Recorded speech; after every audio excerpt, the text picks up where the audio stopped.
Welcome to Non-Sucky Podcast, episode 43. I'm Stefan, and the guest co-host is the Adam North. Thanks for having me. From now on. And a quick explanation: Sanders out for probably the next half a year or so, with pregnant with a new baby. Okay, let's get started. Alrighty. It was okay. This past week and weekend was the San Diego Comic-Con 2014. A lot of big comic book and television and movie news. One of the big news that came out of it was actually, you know what? This year's Comic-Con, San Diego Comic-Con looked cool. Like, I am 80% sure I'm going next year. If any way possible, I want to go, because like some of the free stuff and even the stuff like I just wanted the Infinity Gauntlet. Like, that was absolutely phenomenal. Like, why can I not like rock one Hulk gauntlet and one Infinity Gauntlet and just go around town punching people in the face? That's what I just want to do that. Like, you can't touch me. I control, everything. I need to wait for my next paycheck at the end of August, and if there's still hotel rooms available, I'm going to go ahead and book a hotel room a year in advance and try to get into that San Diego Comic-Con. Wouldn't it be convenient if they had it, at the same time as WrestleMania? Then you could just, trek your way up to or SummerSlam or something. So yeah, one of the news to come out of it was the question was asked: did Captain America 2, the Winter Soldier, help save Marvel's Agents of S.H.I.E.L.D.? And the answer to that was yeah. Yeah, there's no doubt about that. Yeah. It started out, actually the series started out kind of weak to begin with. Well, I had a lot of I saw a lot of comments on Facebook about it, and a lot of it lost a lot of viewers just in the first couple of weeks. I think people were expecting more. Yeah, people were expecting like guest superhero of the week, and they were expecting it to be more Joss Whedon-esque. Yeah, it definitely didn't come off the way a lot of people were expecting, and it killed a lot of viewers. I thought the story was, at the beginning was sound, but they didn't. Toward the middle, they stopped. They didn't play on what they were talking about. It wasn't till toward the end of the season when they started finally, explaining stuff. So you were like left in the dark for half the season. Yeah. So like, the Captain America tie-in really helped it along, but it's also the fact that you finally started to see the build-up that you've been, waiting to find stuff out at, and you finally figured it out. They finally revealed stuff toward the end of the season, and you're like, well, I would have liked to know that, 6 or 7 episodes earlier, please. Yeah. Well, the Thor 2 tie-in was kind of crap. And I think that's where everyone was expecting with the Captain America tie-in. Like, really? It's going to be like the Thor. You've seen Thor 2, right? I have not actually. I've read a little bit about it, but I have not seen Thor 2. Well, you thought the only tie-in from Thor 2 was like I did that staff and the tree. Really? That's your tie-in? Yeah, that was and it was only the one episode. Like it wasn't even like an ongoing thing. Like with the Captain America, it's changed the literally universe. It changed the the whole course of the series. Like you're going one way and then we're gonna go this way instead. And it kind of helped having the movies and television universe linked with Marvel, because it kind of forces you, if you want to stay up to date with everything, it kind of forces you to watch everything. And then Yeah, when they went absolutely. tie in the DC news, like Geoff Jones, who's like, I guess, one of the heads of the DC Universe Entertainment Department, Mhm. announced that DC television and film universes will be kept separate, and there will be no crossovers whatsoever. I So think I think that's a dumb idea. yeah, I think that the Arrow popularity should be utilized, and DC needs the publicity that would be behind the Arrow crossover. but at I the same think, time, if they had it linked together, it would be like the Marvel universe where you have that one guy who gets the final say so over everything. Whereas having it split the way they're doing it, that gives so many different showrunners the well, creativity or the. well, the problem is with the DC universe is they jumped the gun on Mm-hmm, everything. They were, mm-hmm. they had what, 5 or 6 Batman movie, what 7 Batman movies before they finally made what is going to be the Justice League tie-in movie. I mean, and it's not even the same Batman. You had you when did the first Batman came out in like 1980s or something like that with Jack Nicholson as the Joker? Oh, 1989, I believe. Yeah, it's like, why do you not, you know, you have a Batman movie. It takes you another 30 years or so to finally release a Justice League movie. Well, even then, like no one's real. They should do like, well, people are saying they should do like Marvel and like give everybody their solo movie or introduce them in a movie, kind of like I guess what they're kind of doing with that Dawn of Justice, just so Well, everyone knows who they are, and then do the big I league movie. mean, But they want Wonder to do the Woman isn't opposite. They want Wonder like, Woman. huh?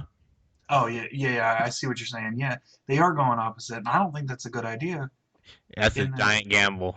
yeah, like, I mean, I feel like because with the Marvel universe, you get invested in these people because Well, that's why Thor. if they link the TV universe, they can introduce them on shows like The Flash and Arrow, and then people who watch that will already know who those people are, and they'll see trailers of them and stuff, so they'll kind of have an idea who a lot of those lesser known Justice League members are. So when they go in the movie, bam, I mean, exactly. Like especially with Marvel, Marvel's gambling. They're doing a Doctor Strange movie.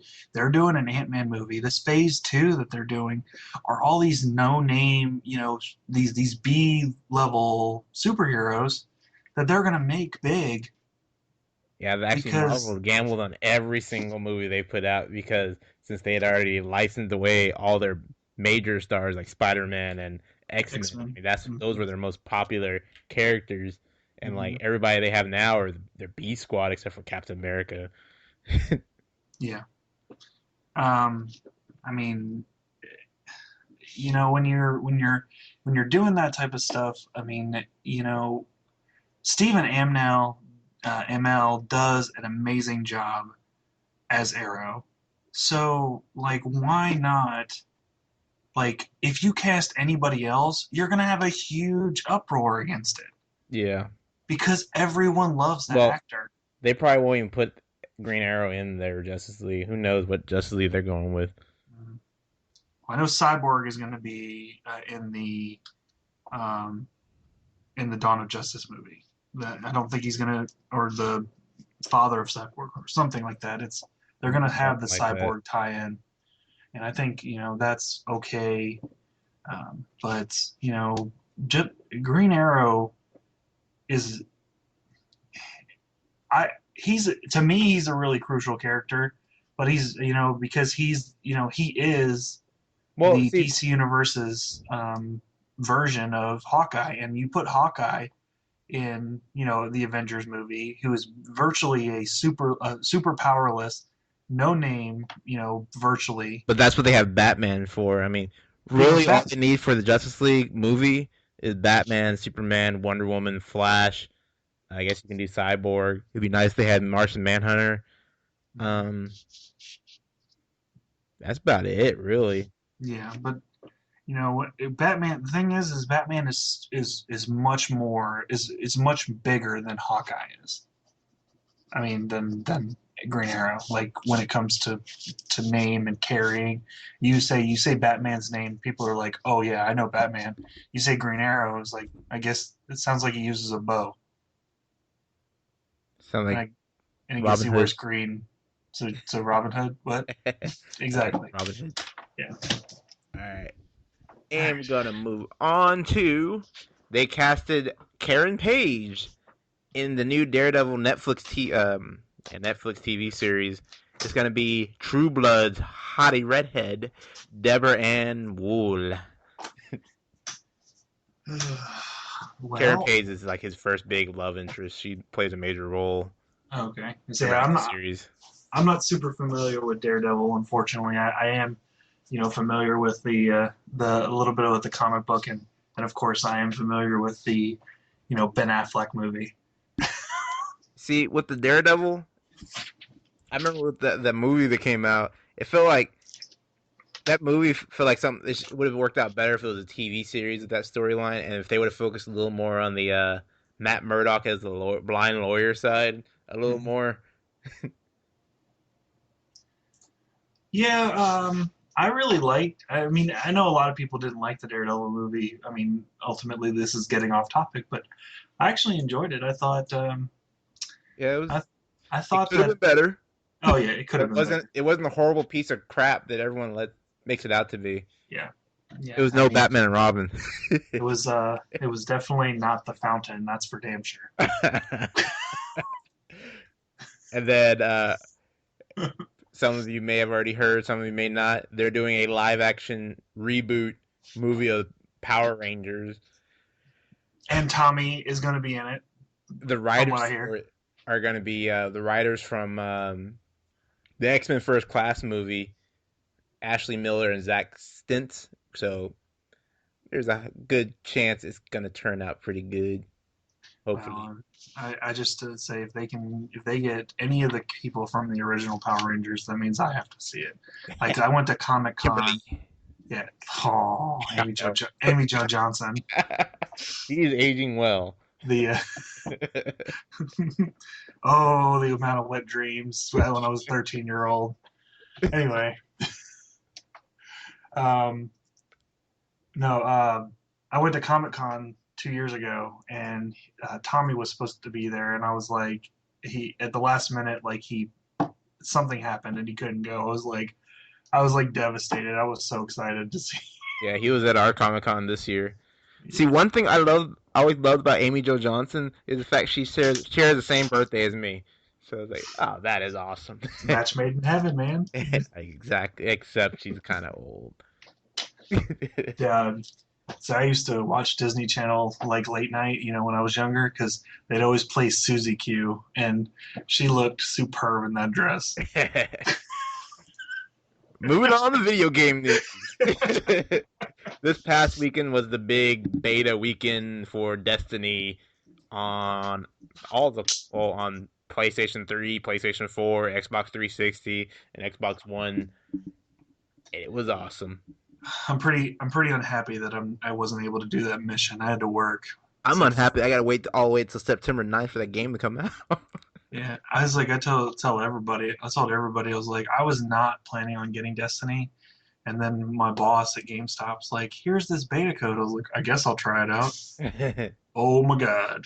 Yeah, now you see what I was talking about. Like, it is even more amazing than I was expecting. Yeah, it's fantastic. um, yeah, well, they're selling like the limited editions are all sold out. The limited editions and Ghost editions. Walmart had to cancel pre-orders for their Ghost edition because they don't have enough.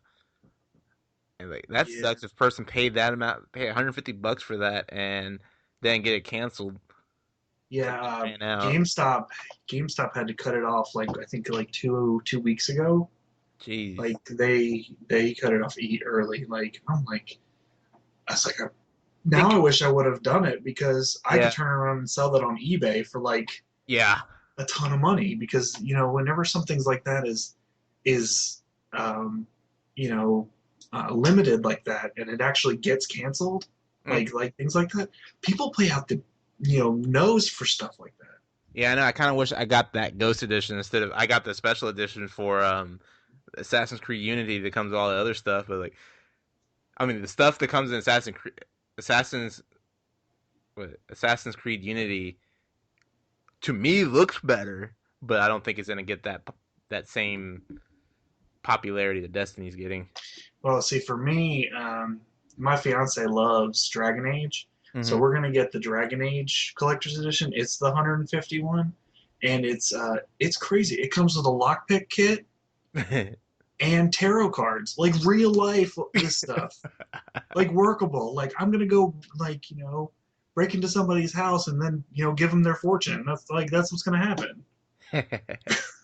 Like I'm gonna bust out the Burger King up in this, and be like, here's this, I'm gonna be in their bed handing them a croissant wedge. Yeah, I think Destiny's gonna be the biggest release of the year.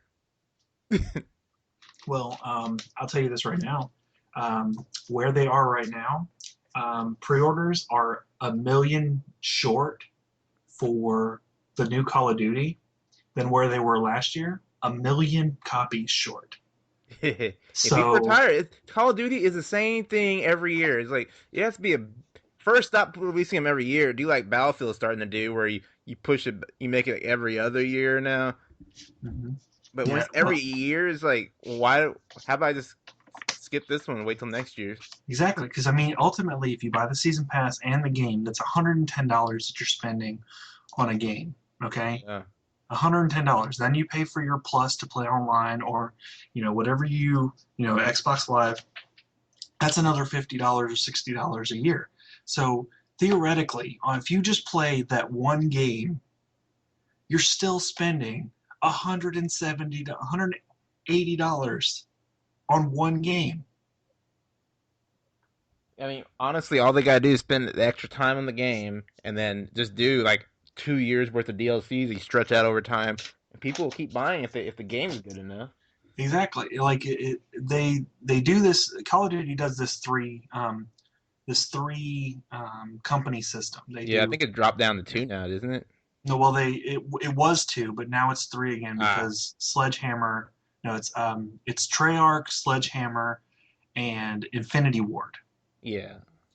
So Infinity Ward made um, uh, this new one, I think, and Ghost was made by Treyarch, and then the following one will be Sledgehammer, and that's the one that are the goat. No, no, it's I don't know. One of the whatever the next one after Advanced Warfare will be the company that made Black Ops 2, and that's what I was thinking. My thinking is that's when people are going to pick Call of Duty back up because they get such rave reviews on the Black Ops, and then every other company that makes a Call of Duty, it's like, eh, it's Call of Duty. I guess I'll get it. All right. And Sony announced there may be no more AAA Vita games in the United States because they figured more people are more excited about and focused more on the remote play of the Vita with their PlayStation 4. So they're thinking about just focusing on that. I think that's a dumb idea. Yeah. But then when they do a lot of these imports, they rarely bring the Vita version over because people over here just don't buy them. Like I think a couple of weeks ago they just released the American import of Dynasty Warriors Gundam Reborn from Japan, but they only brought the PS3 version. I'm over here trying to find the Vita version. Well, they did the same. They released the One Piece game for the Vita. Yeah, but then it got a week delay. That's the only reason I didn't get on the Vita. Well, I think it's dumb to not release AAA titles on the Vita because the Vita is such a strong handheld. Yeah, It can support those but games. they're saying it's not selling well enough though. They're not making enough money off of it. Well, that's because they're not releasing good enough staples. Yeah, and the price. I mean, good night. Yeah, I mean, like you say, okay, well, we're gonna make a game, we're gonna make a new one that's a little cheaper that that makes work, but then we're gonna put it with Borderlands 2. We're gonna put it with a game that's already 2 years old. It's like, hey, I can go buy a Vita, or I can pay a couple hundred more and get a PS4, or get an Xbox One, or get a Wii U. Like the Vita just doesn't have It doesn't like the Golden Abyss, like the freaking Uncharted game that they made for it, Yeah, isn't that good. I know. I love Uncharted, but I played that for like 5-10 minutes and I deleted it. Like I mean, I think I'm about like halfway through it, but I don't have the need to pick it up. Like Pokemon, Pokemon's a handheld game, Yeah, and I'll pick that up anytime and that. start playing it. But I will say that One Piece World Unlimited Red is really good. Okay, Whether you're a One Piece fan or not, it's pretty good. okay. But I'm they a, just next month they're releasing what's it called? Sword Art Online on the Vita. mhm. Okay, that sounds like it could be pretty promising. Mm-hmm. All right, Hearthstone. Hearthstone Solo Naxx Dungeon has been released. Hmm. Last week it was free. I don't know if it's still free. I think if you Yeah, play the first month, it's free. The first wing is free for you, and yeah, all the additional wings cost some money. It's like $7 a wing, or you can yeah. get them Or all together for just for 19.99. 19.99. Yeah, But you can also unlock them with the gold coins that you earn in the game. It's hard. It's it is fun, hard. It but is it should have hard. been multiplayer. It yeah, it doesn't really make sense to release a raid in single player. Now, I will say it is, it is does give a good bit of a challenge. The heroic are much harder. I mean, they have more health and the abilities themselves are a lot stronger. Um, the thing that I don't like about it is the heroics, and maybe it's different, but I completed the first part of the game. I beat all three bosses, went on to heroic, and beat the first boss on heroic, and got nothing. Yeah, like I said, I think it's like the first time you play it, no matter what mode you play it in, that's the Well, only time you you get. can't play heroic until you beat the first part. Even after it resets for the week. Oh, I don't know if this is. I I didn't know think there was a reset. yeah, there's gonna be. It's like a regular raid in World of Warcraft where it's supposed to reset weekly. Oh, what's the benefit of resetting? Do you get more cards? Or they'll probably let you go through and play the harder mode or something. I don't know. I You already guess beat your it's. challenges. I beat one of them. That was the. I beat the druid one. I still got to do the rogue one. Did you get a card for it? I think so. I can't remember. I think I got the one that destroys um, all your uh, creatures and replaces them with two treants. But yeah, it's fun. Um,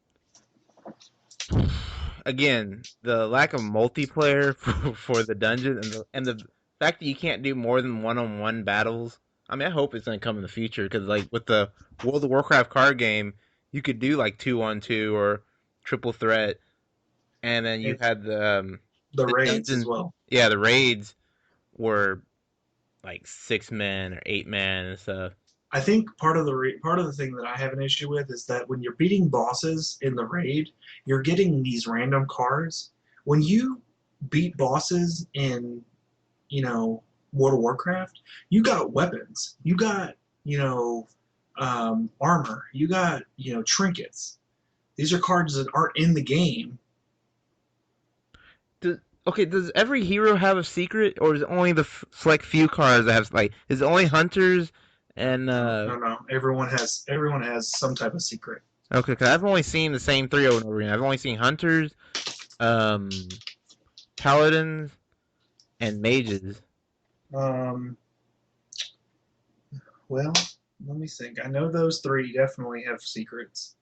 Um, And then if the others do have it, seems like the others are really rare, and which is kind of not fair. well, it is and it isn't. You got to look at the balance, the balancing. Hunters, mages, and hunters and mages, first of all, are ranged, so having secrets are a little more legitimate. Now, a paladin, on the other, paladin, has bubble, but that's different. I think that the paladin really shouldn't have a secret if that is the case. That not all of them have secrets because it's a melee class. It Yeah, doesn't it really makes have sense. The hunters have secrets. because they have traps. Yeah, but that's the only one I can see. Well, hunters and maybe even Shaman. I could see Shaman having secrets, but the totem. It just depends on. I guess the way it's all looked at differently in that sense. Yeah. So it just depends on how you are explaining secrets. If you're explaining secrets as in like traps, then yeah, I mean then traps are obviously hunter. But I mean you're talking about when it comes to secrets, I guess they're triggered abilities. So if you look at the WoW and you look at triggered abilities, well, Yeah, you it's know, hunters. I mean, Well, did I you ever mean, play the World of Warcraft card game? I did. Yeah, I can't believe how much they changed it, like everything about it from the card game to the Yeah. Hearthstone. Well, the thing is that I mean, I guess it makes sense in essence the way they kind of did it. I mean, they did remove the quests, but then they made you be able to use your ability as many times as you want because in the card game, you once you flipped your leader or your hero, Yeah, that was you it. Just couldn't. that That one was time it. use. Exactly. So, But then that also made it a little fair because, like, way it is now, some of the abilities suck the, compared to others. Like the uh, Warlocks, uh, the warlock's got the best ability. to me, he has the worst ability. Mhm. Has the best ability. Having card advantage is the biggest benefit in that game. Well, you see, in the card game, like it was recommended you had a deck of 30, but then you could have a deck as up to like 60, and then when you had like the 60 card deck doing the little discard, yeah, that would be awesome. But in this one, you run out of cards too fast with just 30 cards. Yeah, you do run out of cards a lot really fast, but there's a lot of cards in your deck that make you discard. So it's very important to be able to replenish your hand, even if it's at the cost of 2 life. But I know, also in the card game, you also have the ability to make a discard deck where you constantly made your opponent like destroy random cards from their hand or from their decks, which they don't seem to have in this game. I only I didn't play into the. I only played at the very beginning of the card game Uh, released. I couldn't afford I can't afford I, to keep multiple I was card buying games whole going. boxes for that one. Like Yeah, my I Warlock deck well was a discard deck. I have I was buying during the time of World of Warcraft card game. I was buying the Versus card game, the DC and Marvel card game. Yeah. I loved that. Like I bought boxes upon boxes of that. Like I have first edition. I have a first edition Dark Phoenix. I have a first. I have craziness. One day I'll get enough money to open a comic book shop here, and then I'll host those card games all the time. Yeah, that'd be good stuff. That's what I want to do when I grow up and become big and tall and say get lots of money. When I grow chest hair and Yeah, when I get that facial hair. Okay, we're gonna wrap this up for this week. Next week we'll go in more details about some big changes comic book wise in Marvel and maybe even cinematically as well. But gonna end the episode. You've heard of Loot Crate, right? Me? Yeah. Yeah, I get loot crate. Okay, so you got this past July's villain theme. hmm What do you think of it? I liked a lot of it. I liked. I haven't opened up the comic book, but I thought it was really cool that they had Yeah, their own a variant. comic book. I love the Cartoon. T-shirt. The T-shirt's absolutely phenomenal. Yeah, the Jokey Oh, T-shirt. I put that fantastic! on the day I got Yeah, it. absolutely fantastic. I'm not big on we got some Daredevil, not Daredevil, but Deadpool Deadpool socks. They're socks. kind of girly looking socks. Yeah, I'm not big on that particular material. I love the way the socks look, but I'm not Those big are on it. like more souvenir socks, not like you wear out in public socks. Yeah, but I'll tell you my favorite thing. I'll tell you my favorite thing in the box was the magnet. Was the Bowser magnet like absolutely fantastic? Like it's him pointing like Uncle Sam saying, "I want you." Fantastic.